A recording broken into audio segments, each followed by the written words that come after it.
पूरा दुख और आधा चांद, पूरा दुख और आधा चांद, हिज्र की शब और ऐसा चांद। दिन में वहशत बहल गई, दिन में वहशत बहल गई, रात हुई और निकला चांद। इतने घने बादल के पीछे, इतने घने बादल के पीछे कितना तन्हा होगा चांद।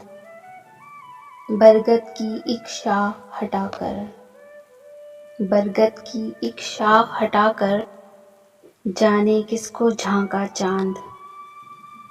सहरा सहरा भटक रहा है, सहरा सहरा भटक रहा है, अपने इश्क में सच्चा चांद। रात के शायद 1 बजे हैं, रात के शायद 1 बजे हैं, सोता होगा मेरा चांद।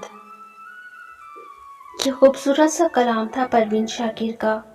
मज़ीद अच्छे कलाम सुनने के लिए हमारे चैनल को लाइक, शेयर एंड सब्सक्राइब कीजिए।